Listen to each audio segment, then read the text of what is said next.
Well, good evening to this wonderful another webinar or conversation with our friends and colleagues from the media.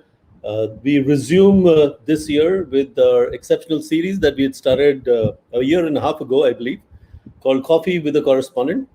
And welcome back to all of you people who are members of the Foreign Correspondents Club and others who are watching this live on Facebook, Twitter, Instagram, and the FCC website.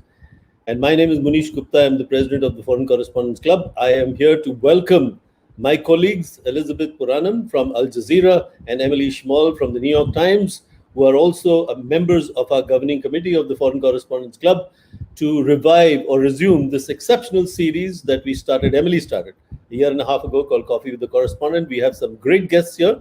I will now move over to you, Elizabeth, to introduce both our guests and take it forward. Thank you. All right. Thank you very much, Munish.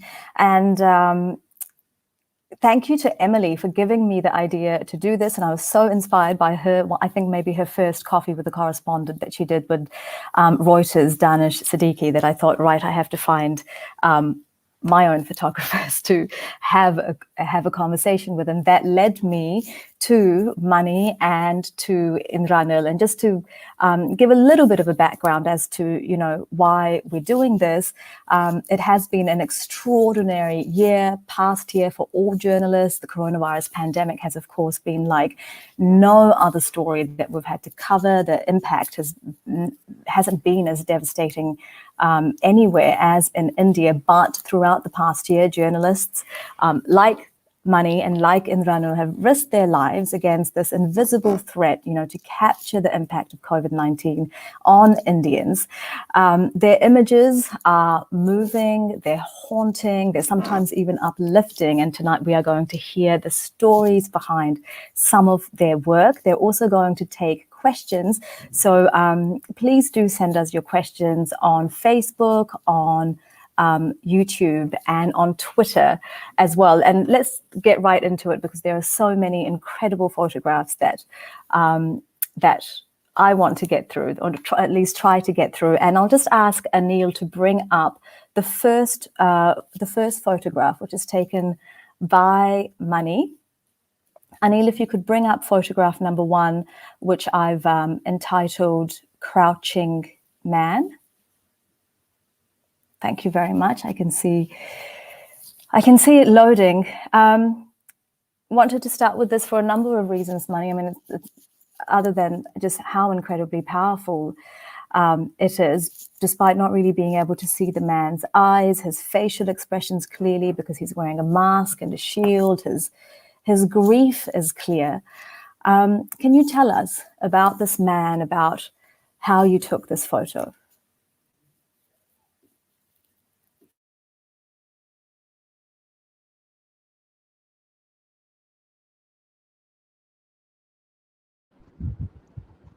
Hi, good evening, everyone. First of all, thank you so much for making me a part of this conversation here. Emily, Elizabeth, I clearly remember this picture. I was struggling with COVID myself, starting from 12th of last month, and it was difficult for a week to recover from COVID, and 2 weeks of isolation. And this was my first assignment I did, after recovering from COVID. This was in the evening in Delhi itself at a crematorium. The first time, that after 2 weeks, looking at this thing, this whole thing, really distressed me here when I reached here. And I started, when I saw the whole scenario, it was difficult for me to start shooting and seeing what happened, because I was seeing everything on the TV, in the news, but I was looking out for myself to go and see and shoot what's the reality out there, and which was very sad. And once I reached this crematorium ground, and you can see the image, not only the particular man and the body he's sitting next to, you could see all the pyres, around him here. And that was the first scene, that was the first visual I had once I was there. And it was, looking at all these things, I really have to be, I really have to compose myself mentally and then start shooting with it. This, and I just saw this chap sitting beside the body, shattered, and he sat there for a couple of minutes. I don't know, maybe he was waiting for his turn to cremate this body. But this, with all the pyres besides him, this was the scenario I saw. This was the scene. This was the visual. So that took me to shoot this photograph.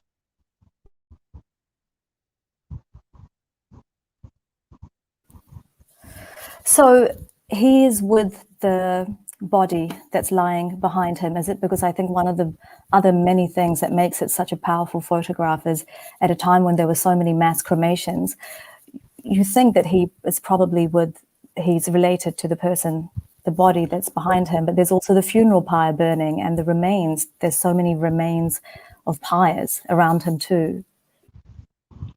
Yeah, I think he was there with the body, and he stood there with this body for quite some time, for quite a couple of minutes. He was right there waiting for maybe his turn. Whenever he gets a chance and he gets a space, if I'm not wrong. Also a helping hand, because if you go to a cremation ground, this was not the normal scene.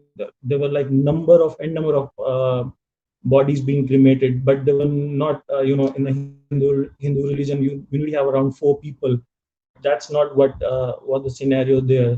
So he looked devastated, shattered. He was just sitting there besides. There was nobody with him. Maybe he was waiting for his turn, his space, and a couple of helping hands to help him out to cremate this body.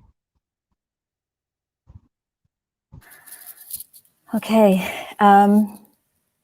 And I've seen that you've done some other just as powerful work from crematoriums as well, and perhaps that we'll have time to look at those a little bit later. But I'd like to bring Indranil now as well, and bring him into the conversation. Start with an incredible photo which he took. Anil, if you can please bring up photo number 2. Photo number 2. It's a photo of a police officer who is hitting workers, and it's by Indranil. I'm sure that even before the photo comes up, you know the one I'm talking about. Yeah. You've covered what's happened in India over the past year, so I don't actually know when that photo was taken. Was it taken during the migrant exodus that happened last year? Yes. Can you tell us, when it was taken and what you see when you see that photo? See, the major what happened was that last year, when the lockdown was announced, the major catastrophe or the major news was that this is something which is happening for the first time in our lifetime. And when I say our, I mean to say at least since independence, this is something which has not happened before. And so nobody was sure as to what was going to happen. So migrant laborers leaving back for their homes was something which was like a mass exodus, and it was very unfortunate whatever happened. And so we as photojournalists have sometimes have to bring out the bitter truth. And unfortunately, this was a situation where even though the government was trying to control to the best of their abilities to provide facilities, but just for the sheer volume of people who wanted to leave Mumbai and go back to their hometown just to be safe or at least mentally secure, it was very difficult. So people, were crowding at the railway stations even without valid tickets. So these were all people who did not have tickets, but still they had come to the station with their luggage, and the police was just trying to control, because otherwise there would have been a stampede. So I was standing on top of a overbridge, and I was shooting from there. And so unfortunately, there are 2 things which we as photographers have to keep in mind. One is that to be at a safe distance, in the sense that we have to be it's unfortunate that people are in a situation where they are faced, but also we have to keep on shooting. I mean to say that I have to be careful about my safety and the safety of people who come in contact with me. Because if I'm an asymptomatic, if I am a silent carrier, then I might be sort of, proving a bit of a threat for everybody else. So we have to be at a distance. And also, this was something which when I saw, I was standing on top of the bridge, and I could get a good position to show the vastness of the people and also the police trying to control the crowd, because otherwise they would have been a stampede. This was in, I think, early lockdown period. If I'm not wrong, somewhere around about end March. Sorry, just the moment between the Janta curfew and the next 25th of March. So either it was 24th or 23rd. I'm not sure about the date as of right now. But maybe a bit later, actually, when they announced the trains. This was actually a bit later when they opened up the, not March, should be April, May, I think. I'm not sure as of right now. Elizabeth? Yeah, I mean, I think it's an incredible photo because it really shows, as you were saying, these are people who are in a very desperate situation, and this is something that we have all seen over the past year, and it shows their vulnerability, I suppose, in that situation. It's something, vulnerability is something that I can see right throughout, captured throughout both of your work. And if I can bring Anil in now on one of his photos. Anil, if you could please bring, we're going to go to this third photo. It's one by Money, and it's titled Woman on Oxygen. I'm sure that you know the one that I'm talking about, Money. It's a woman who's being administered oxygen, and it looks like she's sitting in the back of an e-rickshaw. If you can tell us what's happening here, and also, when was this taken? Was this taken after you went back to work, after you had suffered from COVID yourself? Because what are you thinking when you get so close to people who have COVID? How do you get the shot safely while capturing it? So yes, definitely. This was after I was infected with COVID, because I started this year's COVID work, recently last month, end of the last month, and this is in Ghaziabad. There's a Gurudwara, a Sikh temple in Ghaziabad, which is providing a voluntary services for oxygen. They say it locally like oxygen langar. Langar is when they give something free selflessly, those services. And I went there shooting. Truly speaking, it's definitely a little bit of risk again, going there directly where you cannot keep much of a distance with all these COVID infected people, but still try to shoot with a longer lens and for a safe distance. But when I was shooting this, outside the Gurdwara, and then suddenly this particular lady, she got breathless, and even if you could see in the picture itself, she is wearing a mask here with the oxygen, but her health got unstable. I'm not sure who these two guys are, but I think one of them was her son. They really tried to, bring him in a conscious state, but that was not helping, and that is when they decided to pick her up, put it up in an e-rickshaw, which was the only rickshaw, vehicle available there, and they decided to take her maybe to a hospital or so. I just hope she survives, but her condition was not at all stable at that time.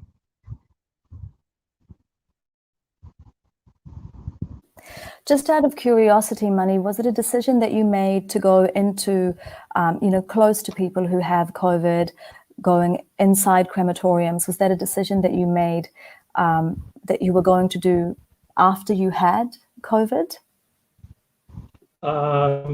Truly, even if I was not infected by COVID, I would have done the same.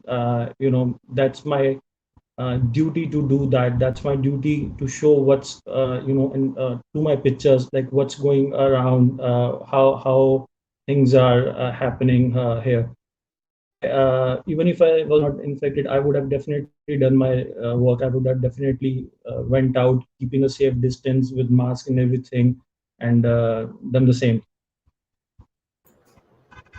Mani, this is really beautiful work, and Indranil too.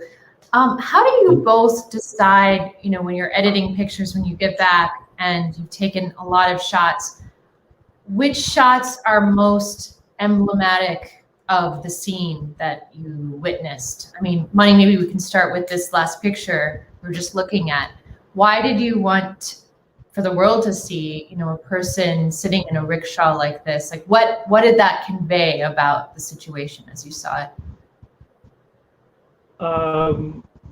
Why would I not tell the world what's going out, what's happening there in front of me? I was shooting normal pictures. People lying down on beds with a oxygen mask. Using an oxygen mask. The Gurdwara volunteers were helping them, and then suddenly, this thing happens when a person is. I don't know. I hope she's safe, but when a person lose his or her conscious, she was just lying down. She had to be picked up, put it up in the. These guys were just rushing towards a hospital or a clinic. I don't know, but if that's happening there, I would definitely shoot. I would definitely click images. And try to show through my pictures like what's going on over there. Thanks. Munish, I think you had a question. I'm sorry, Indranil, please go ahead. Yeah, go ahead. Okay. Emily, to answer your question, when we as photojournalists, when we are shooting a picture, we do not actually, to be very honest, when we're shooting the pictures, we just shoot whatever is in front of us, and that's what happens, because at that point of time, we at times even do not know what we have shot at times, because it's such a flow of, it's a rush of adrenaline, it's a flow of the moment. You just go with the flow because what's happening. Because for us, the camera is a tool, and we look through the camera most of the times, and that is when we compose and also shoot and also judge as to what we should do and what we should not. But whatever is happening in front of us, as rightly Mani said, that you do not think twice. We just shoot whatever is happening in front of us. It's like the flow of whatever is. Sometimes when people ask me that oh, this happened in front of you, I said I don't know what happened because I was looking through my camera. So my photographs of what I've shot are the only witness. Yes, we see what has happened later. We sort of edit when we come back to office, or these days we transmit from the field directly. So at times we just end up sending pictures, whatever we have shot, and the desk does the important job of editing. But we also have a say that we communicate with the desk. That's a different matter. But at that point of time, we try to be as much what do you call it, in sync with the things that are happening in front of us. Okay, and I'm just gonna interject with this comment, sorry, from one of our audience members, Dr. Ajay Kumar Ota, who says, images speak for themselves. Congrats to photojournalists for capturing images in such a difficult situation. Thank you so much. Please, Mani, go ahead. Just what Indranil said, camera as a tool really helps us a lot. When we are looking behind the camera, we are somehow emotionally very stable at that time. That tool really helps us, and whatever is going on, he rightly said, we just shoot. If there were a lot of people, lying down on bed outside a Gurdwara, that's exactly what I'll do. I'll shoot there, and then suddenly if something happens, a person is losing a life, it's really important to document that if it's happening in front of a journalist. So that's exactly what we do when we are on the spot.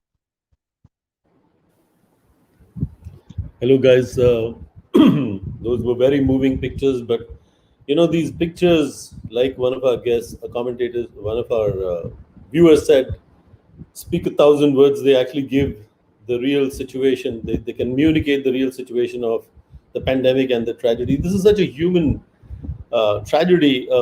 In a typical story, we know either what's happening, what to expect, where to expect. You go there, you film, you shoot. I've been a video journalist, and you come back. But this has gone on for a year, and it could go on for long. How do you guys decide every day? Now, today, I want to capture this side of the story. And that's my one question. And the second question is that how do some of these powerful images stay with you? I mean, as an ordinary reader or a viewer, when we look at them, they sort of create such a huge impression. I'm sure you're taking thousands of pictures, but some pictures must stay with you, right, forever or for some time.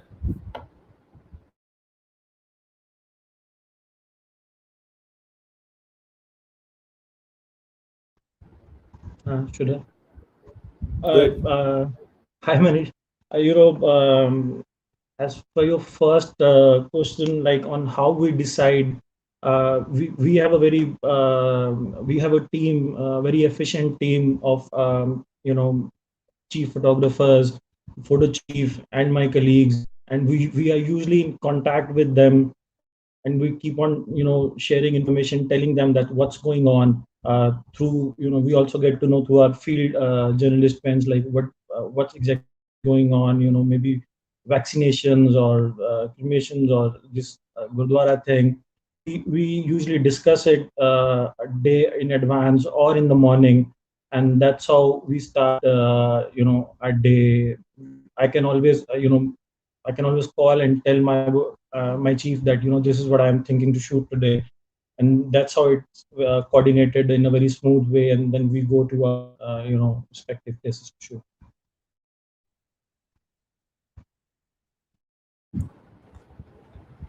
It's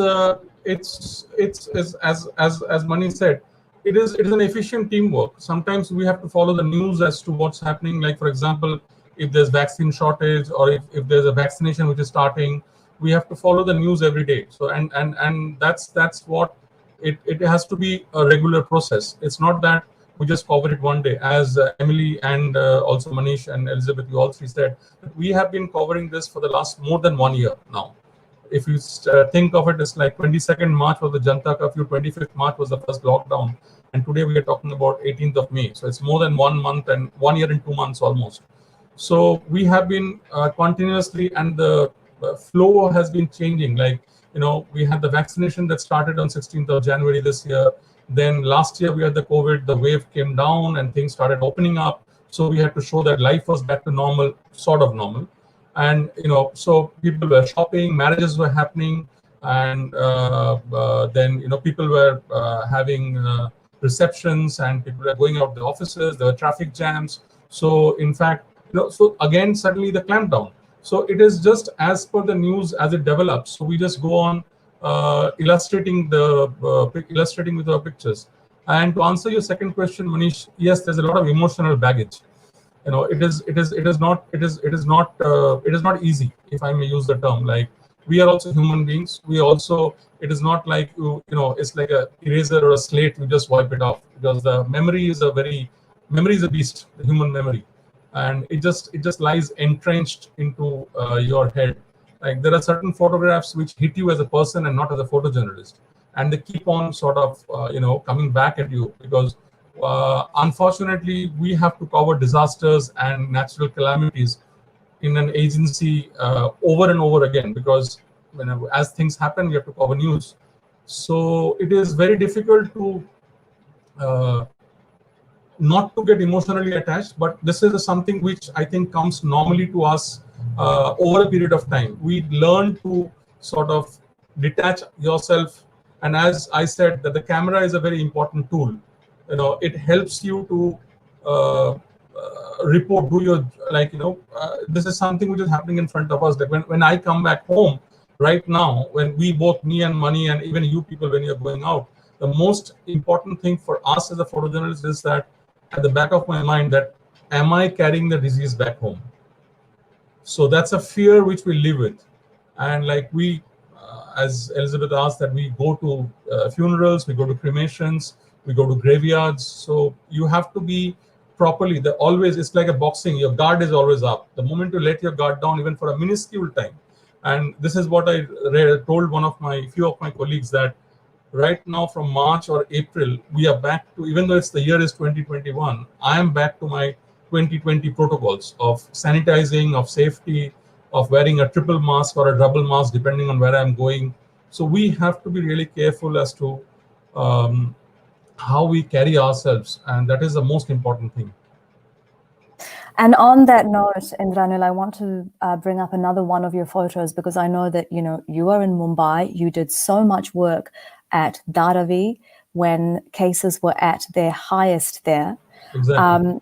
And Anil, if you could please bring up the picture. I think it's number 4 now. And and it's called Dharavi. So, tell us how you were navigating this situation of working in one of the, I guess it's one of the most densely populated places in the world, and you're showing the impact of COVID not just on its residents, but also the healthcare workers who have to work in that environment, and then you are working in that environment. And Anil, if I can just get you to put the photo up full screen for just a few moments so that our viewers can really see it as well, while Indranil tells us about working in those conditions. It was very difficult because Dharavi is a maze. It's a maze of alleyways and bylanes, and and at times it is so narrow that even one person cannot pass through. So we have to go sideways. Like I cannot walk straight, so I have to go sideways to go through that alley. And so we had to, the most concern was that, which everybody sort of anticipated, that Dharavi would be like a ticking time bomb. And we were sitting on a time bomb and Dharavi would explode. But fortunately, and like to the relief of everybody and even to us and many others, Dharavi was very well contained. And I think it is to the efforts of the municipality and the awareness of the people out there. And even like at times which I have felt is that, and this is from my personal experience, that simple people are much more aware, and you don't need to sort of educate them so much as to they are aware of maintaining the proper hygiene and taking safety protocols. And especially the health workers, they have done an immense job, and my salute to the health workers, because they have sort of burned the midnight oil is an understatement for them when they go through this alleyways, testing, doing the screening camps, testing each and every door, knocking on every door, asking them to come out. On the initial days last year, there was hesitation as to, because nobody has seen a thermal gun pointed at the head. So, it was such weird thing. And I have seen elderly people sort of shying away, saying that, oh, no, what is that? But then they had to explain it to them. Language was a barrier because Dharavi is a mix of too many people from all over the country. So you have multiple languages spoken there. And so somehow they managed to communicate with each other. There was always someone who would be helping out them to communicate and to help out, someone who's taking notes. And it was a Herculean task, to note down everybody's number. And which was the best thing was that they were noting down everybody's number, or at least one number per family. So they were doing the screenings. If everybody had a high temperature, they would immediately make a mark and record it. But also what happened was, because of the proximity with the people, with the residents and the health workers, our job, I used to sanitize after every shot. When I say every shot, I mean every sequence. Like suppose if I come out of an alley and we take like a 5-second or a 10-second break, I immediately take out my sanitizer bottle, sanitize my hands, and again, always be wary of not to touch the masks and those kind of things, safety protocols in general.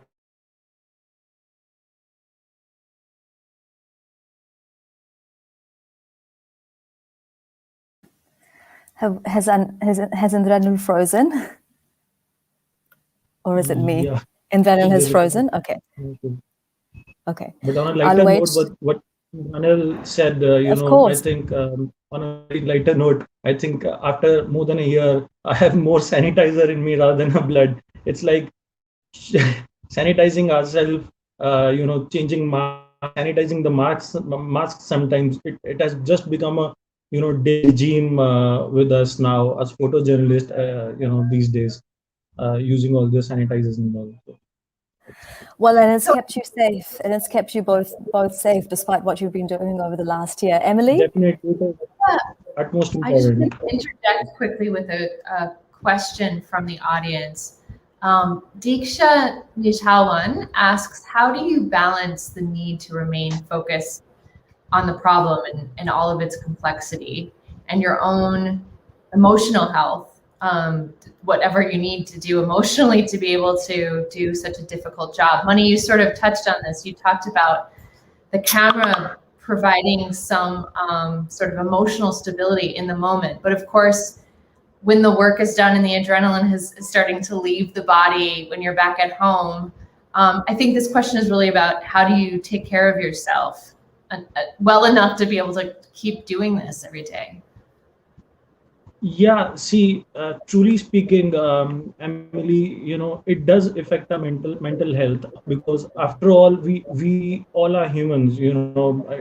Saying that it doesn't would not be correct. It does affect our mental health. But being a photojournalist, with years, work with years of experience, we are trained to shoot such things. Our mind get used to adopting things at the point where we are, or at the cremation ground, or maybe any other disaster, a blast or anything. We all have covered, Indranil has covered that, and other colleagues. But and trust me, camera plays a very, very important role in that. Once, in the coming pictures which you guys gonna display at, once you reach there, it's like, oh shit, what's going on, that's sad, that's a disaster going on. But I cannot affect that thing here. At the end, my job is to document it, to show what's going on, and anything, I cannot, if even if it's there's something, a celebration going on, maybe I've shot a lot of it, and I just cannot be happy about, oh, India won, and stop shooting images at the same time. My job is to shoot at that time and document whatever it is, if it's something to be celebrate, yes, and if it's things like these what we are covering in these tough times, it does affect. But yes, camera plays a very, very important tool. Once you are behind the camera, it just starts happening, it's just shooting. And as coming back home, definitely it affects, as I said, we all are human beings, it does affect us once we are back home. But we are trained, so we try not to get it here or here, and we usually prepare ourselves for the next day, and what exactly do we have to do. Indranil, do you have anything to add to that? That was Emily asking Money, about what happens when the adrenaline from the job wears off and you go home. And I suppose the reality of what you have been doing all day, and often over the past year, it has been so heavy. How do you deal with that once the adrenaline has worn off? How do you keep yourself healthy? As I said, it's very difficult. It's very difficult to, but you have to learn to switch off. When I say switch off, I mean to say mentally, because at home, when I come back home after every shoot, I have my family. So I cannot I cannot transfer my emotional baggage to them. So because then that would be very distressing for them to deal with. Like we have been used to disasters, or covering disasters, if I may use the term. And we have to be ready for the next day, as Mani said. But it's very difficult or to emotionally just switch off. But what happens is, I think, as a photojournalist, or as someone who's covered a disaster or a tragic moment or a natural calamity, you should come back and sort of learn to, at least, even if do something which sort of calms you down or relaxes you. Either it's doing a bit of meditation or spending some time with your family, And even like so simple things like which I have, it helps for me because also what has happened is that we are living in the state of constant fear. And when I say constant fear, what I mean is that even though I'm taking maybe 101% protection and safety protocols, but still there's that one, like maybe a slim chance at the back of my mind, what if something happens? And that's what keeps that's what keeps me always alert. And when I say alert, I mean to say that I'm very wary about meeting up with people, standing close to each other. Even when I'm shoot, I try to sort of stay back. And that's when I come back, I sort of do a mental analysis as to did I do something wrong today, or did I cross that threshold of my border, which I have kept for myself. If yes, then I sort of make a mental point that I should not repeat it. Also, I think talking with people, and when I say talking, I just don't mean to say about work. Even chatting up with friends, it sort of relaxes you, refreshes you, because these friends need not be necessarily from your own field, and they are from a different profession. So they also have their baggage to share, and that's where I think a lot of communication. And when I say communication, I mean to say friendly banter, casual talk. It helps you to sort of get over, and that let your steam off, if I may use that term. It's not easy, but because we have to do this every day. Like today I'm sitting here, tomorrow morning, like yesterday, for example, I was covering the after effects of this of the cyclone. Even today I covered the after effects of cyclone in the morning. So again, tomorrow I'll be back to sort of COVID, and it's tough. It's really tough on us. It takes a mental toll. Like, and if I may use the term PTSD. PTSD is a term which came to India a lot later than it should have come. But I think because we are a close-knit unit. When I say close-knit, the South Asian and even the bonding between photographers is very close. The photographer community is a very tightly knit community. So we try to sort of open up among ourselves. Like, if something happens, if I get to know that someone is not going through a good time, we try to call each other up, give a pep talk. It helps. It helps because getting a piece, some few words from your fellow colleagues, it always cheers you up, or at least boosts you up mentally to sort of take that rush or take that dip again tomorrow, to go back on the field and start working again. Yeah, I think that support is so very important. And again, I'm so glad that we're able to have this conversation as part of the Foreign Correspondents Club of South Asia, especially at this time.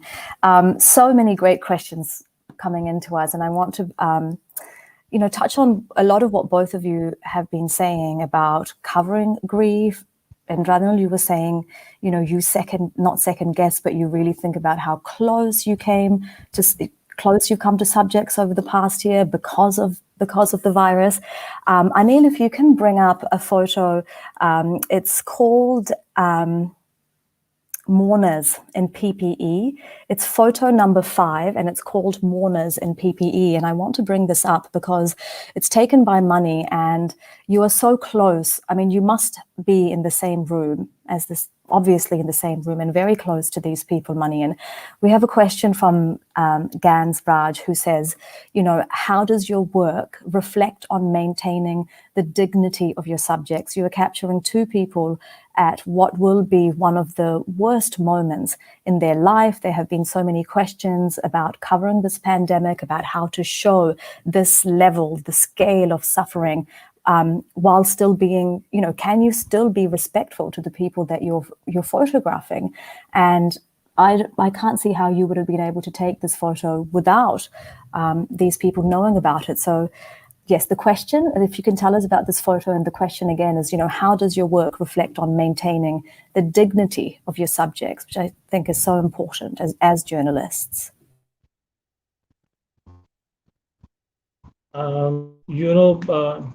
As a journalist, I tend to bring out truth, from the situation.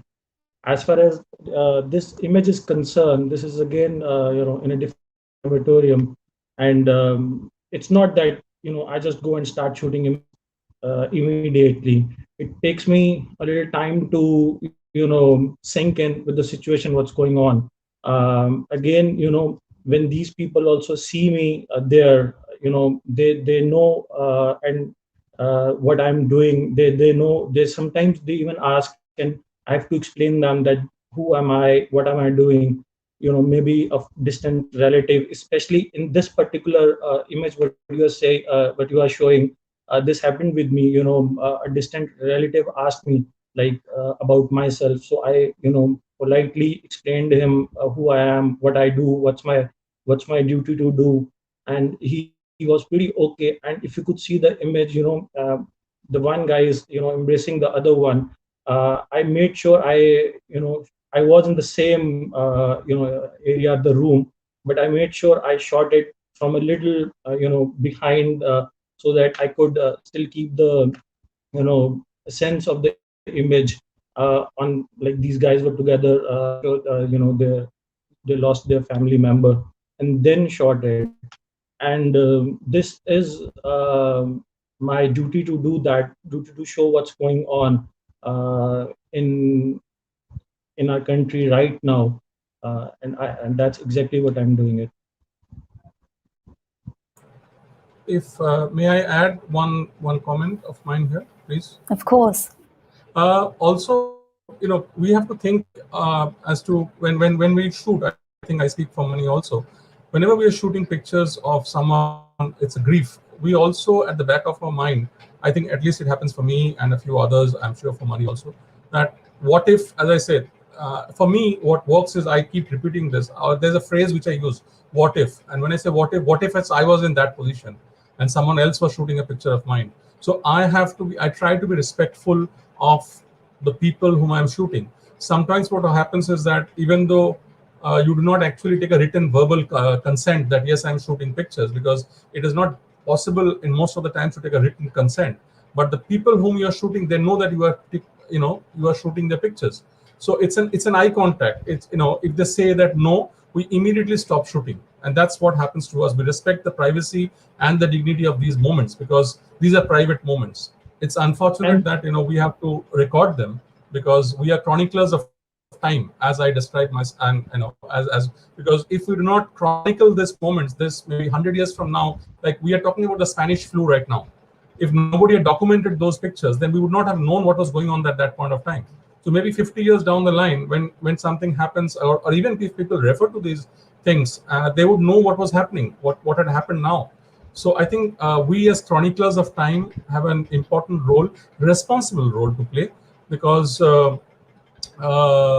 we always have to do whatever we are doing, maintaining the dignity and respecting the privacy of the people. That is the utmost importance. And even for our office, we always think about at times we're even questioned that hope this was okay to shoot, because when we come back and we find the pictures, and we always it's more like an eye contact. Sometimes people just say that even it's like a simple hand gesture or something, we stop shooting. And this has happened many times, at many other places. Like Indranil said, that at this particular picture, it took me some time because you are in someone's private space.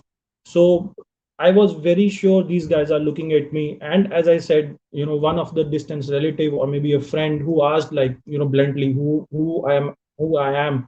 And I explained him very calmly, politely.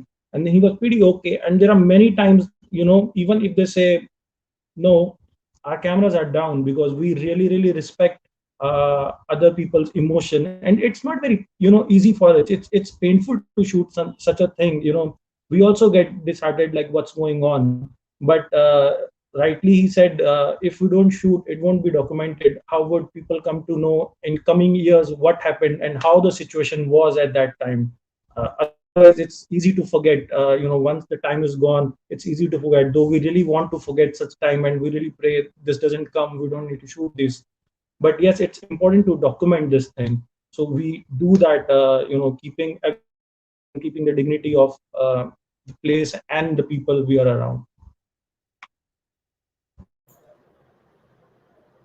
Well, thank you both so much. There's another great question from the audience, and please, for those of you watching this, Continue to post your comments and your questions on Facebook and Twitter and YouTube. We'll be able to receive them here. And I'm sorry we can't ask them all, but here's one from Iftikhar Gilani, who mentions that photojournalists, unlike other kinds of journalists, have to be there. Text journalists have had the luxury and the burden in some ways of being asked to stay at home by their bosses, but photojournalists don't have that opportunity. You have to be there. So the question is, can both of you narrate a time when you were just completely engrossed in the scene that you were photographing, some moment that you were enchanted or found so interesting or moving that you were just completely overtaken by what you're seeing? May I go ahead? I would refer this, sometimes what happens is it's a feel-good kind of thing. We as photojournalists try to, it was initial days when people said that you try to make a difference with your photograph. But sometimes what happens is even small gestures, small things, like what is quite easily available to us, we use smartphones. This was during the last year, during the migrant workers crisis. And I was shooting at one of the railway stations, and people were lying on the railway tracks, and there was this guy, and I just started chatting up with him even before taking pictures. And so I said that, where are you from? Because we need to get those details also. You just can't sort of be blunt about it. You have to sort of coax them and sort of open up to them and sort of be a friend, like sort of at least talk to them, because you need to make that, the connect has to be there. So I was chatting up with him, and something he said which made me think. He said that, oh, I've not spoken to my mother for about 4 days now. And I said, why? He said, oh, I don't have balance on my phone. And it is a normal feature phone, not a smartphone. So for me, and at that point of time, what hit me hard was that there are certain things which we take for granted, even like suppose, making a bill payment, which is very easy for us to do, but for that person, and it was like a and so I said, can I even asked him, without asking him, I recharged his phone. It's not a great thing. The reason I'm saying is that just to show that at the end of the day we are also human beings, and you won't believe the sense of gratitude I could see in that person's eyes. It's sort of really, I'm sorry, I'm getting a bit moved, but it showed that, the empathy. And this is one thing which I want to say.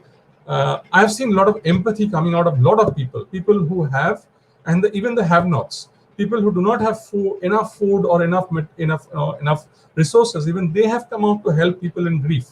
And this is really heartening. This is heartening in the sense that what I've seen is really, really, I have been overwhelmed with this. Little small things which sort of, and it goes it goes a long way.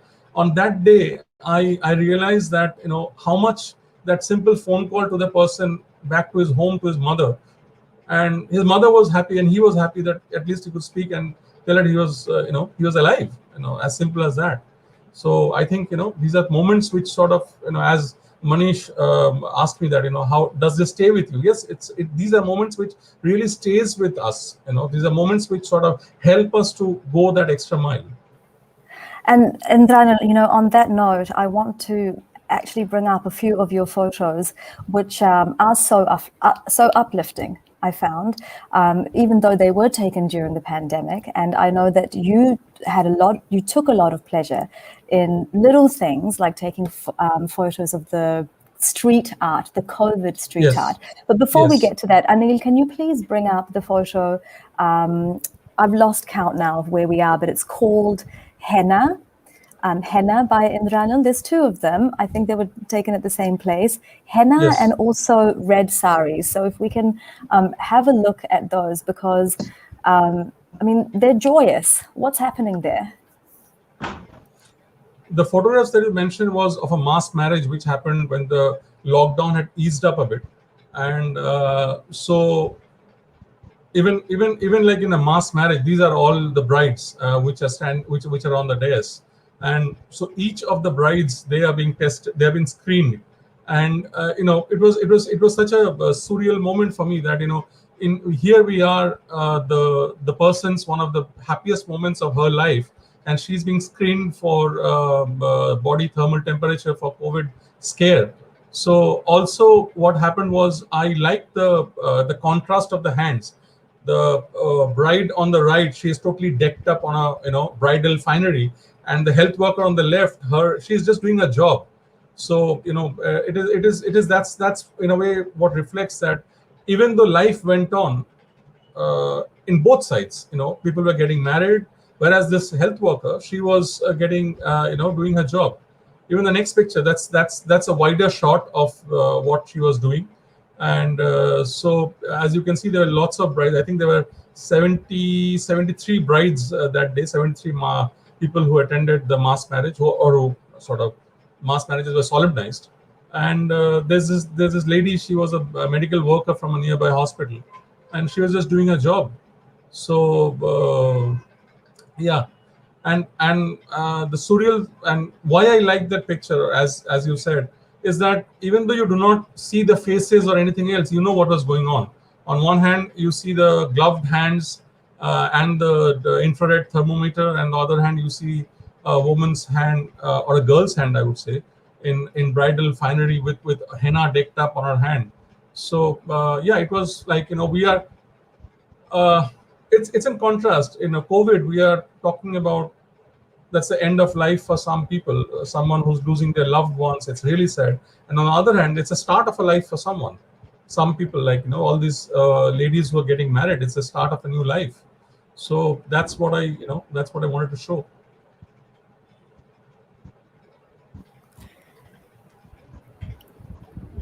I wanted to come here and ask you both a couple of questions.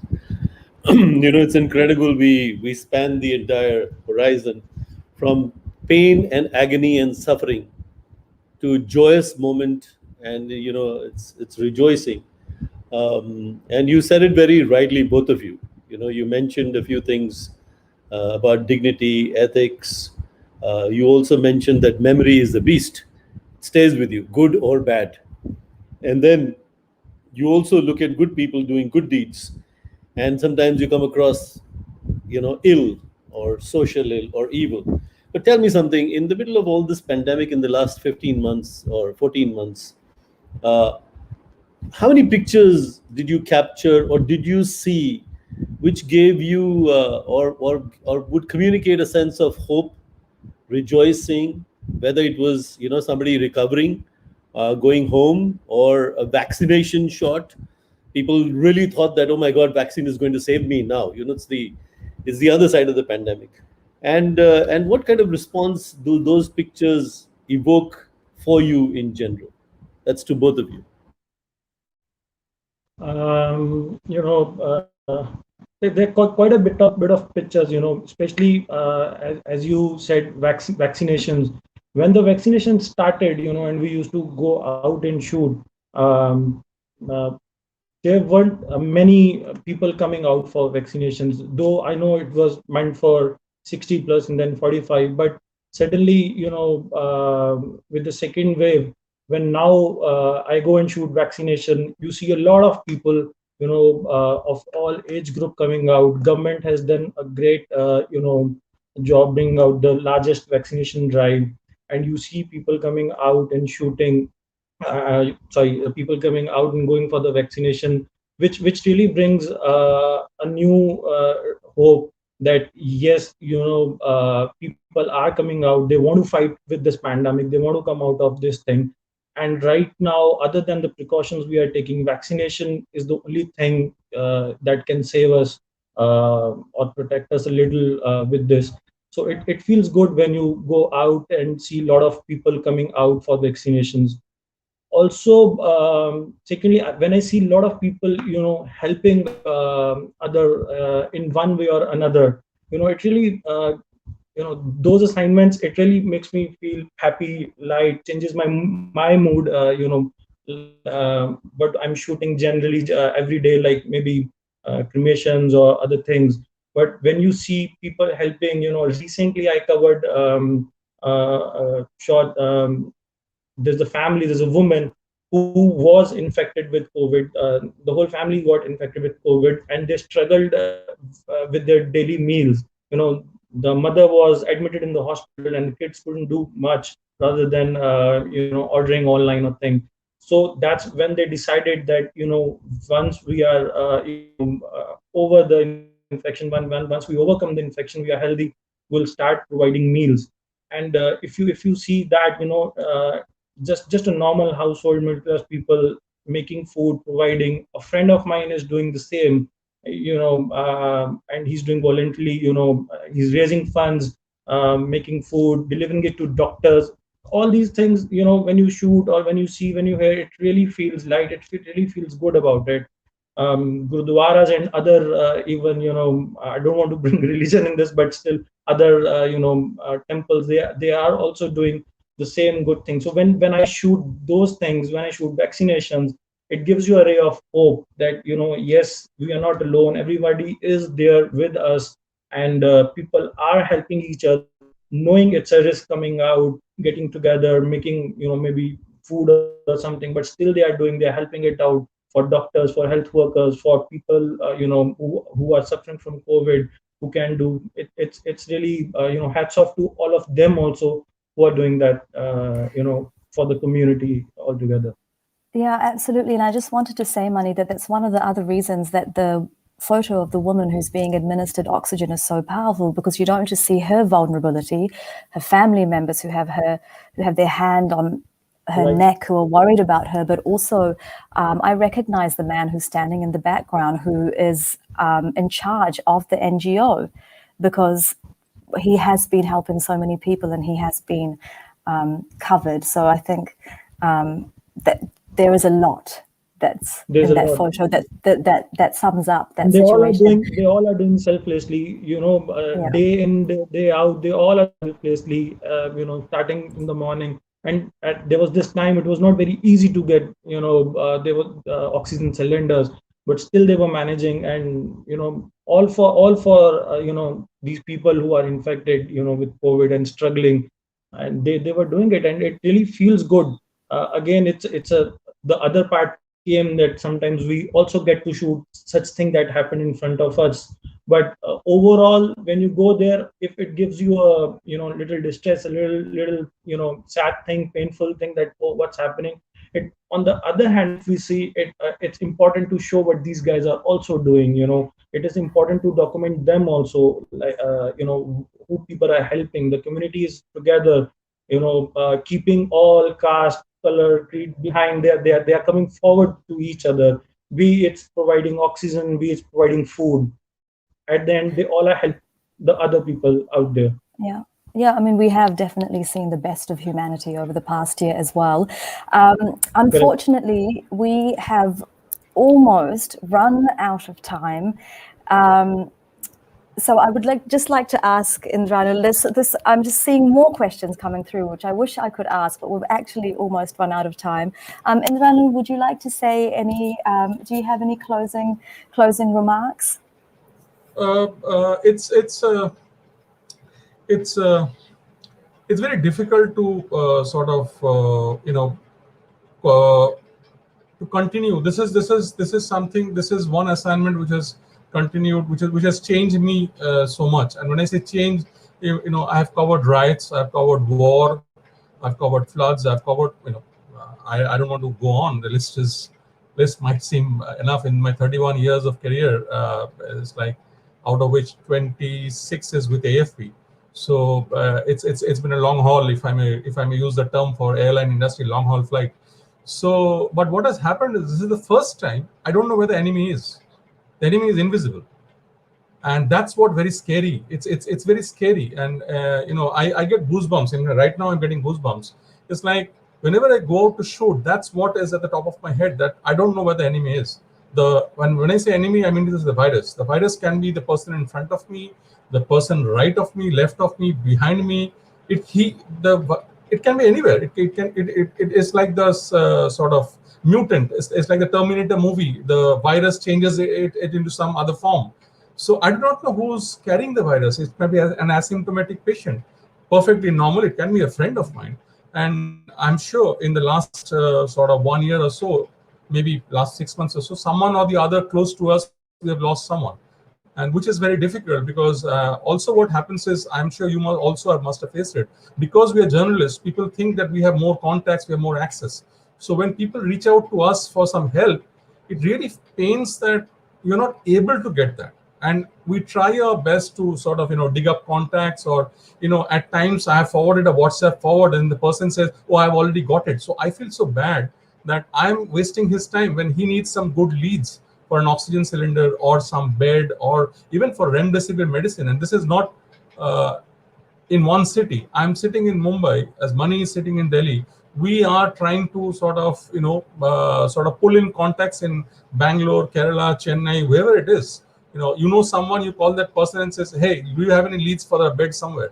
So it's really, as I said, the empathy and the helpfulness, the nature of helpfulness. Even people outside India, they're also communicating, and the social media and or WhatsApp, like specifically, is a great tool to sort of communicate. Like, people have been using WhatsApp video calls to talk to their parents. Like, my mother is in Kolkata. I have not seen her for the last 1 year, because obviously for reason she's 76, and I was afraid that to bring her into Mumbai in amidst this pandemic. So now she has got a vaccination, so I'm a bit relieved. Both her shots she has got. But I speak to her at least twice a day, and if I don't call her, she knows that I have gone out on an assignment early morning. So she calls either my son or my wife, and even though she would not ask where I am, she would get to know that I'm outside on assignment. So I make it a point to give her a call, because that call assures her that I'm alive. I'm sorry to say this, but that call every day, it goes to show her. And she has this nature of sending a good morning every day. So she says that if you see my good morning every day, you know that I'm okay. It's like that, like the Cold War kind of thing, the Dropbox messages, you make a chalk mark, something is okay or something like that. But yeah, we should use these tools for social media in a good way and not in a bad way, because it's really helpful, and it's very sort of uplifting, as you said, Elizabeth. It's uplifting to see that there's something good which has happened. When you hear a patient who's gone back, like for example, Mani is one of our champions in the office. Like, he has fought COVID and he is now out on the field again. So it's like, when we saw his pictures for the first day, we sort of sending messages, hey, back to work, huh? So it's like, it's really feels good to see people going back. And and as Munish said, that while they were seeing that there's sadness and there's gloom, pall of gloom, there's also the upliftment of people going back home after getting recovered. So that's a great sort of thing, especially for the elderly. Hearing of people going back home and recovering is a very uplifting thing for them. And I think that is a great note to end this conversation on, is the hope. And also thank you for sharing your personal stories, not just about the work, but about how this has impacted your personal life, your work life. And I think that all of the empathy that you clearly have, and the dedication that you have, comes through in your photos so strongly. They are incredible. Thank you so much for sharing your time with us. And thank you also to everyone who joined us, who sent in questions. I'm sorry that if we couldn't get to them this time. Thank you so much to Emily also for helping me moderate this event. Thank you, Mani. Thank you, Indranil. And I think Munish will just say some final words. But thank you all very much. Thanks. Well, I must first of all thank Emily and Elizabeth for putting up another great coffee with correspondent conversation. Both of you were exceptional. Both of you are exceptional photographers, chroniclers of time, as you rightly put it yourself. And if we don't chronicle time, it's something that it goes amiss in journalism. So thank you for doing what you do. Thank you for taking the pains for doing what you do, putting yourself in harm's way, and proving to the world that journalists and photojournalists especially are frontliners in any such tragedy or pandemic, or even good occasions. So putting together, agony, hope, despair, and rejoice is your job, and you do it very well. And thank you for sharing your pictures. We thank everybody for joining us. And once again, we will see you another time very soon. I hope our group of very able, my team of very able governing committee members we'll come up with another great, riveting conversation with correspondents. But thank you guys, and thank you to AFP for letting us have you also share your pictures. Good night, everyone. We'll close this broadcast now. Thank Thank you so Thank you much. so much. And it was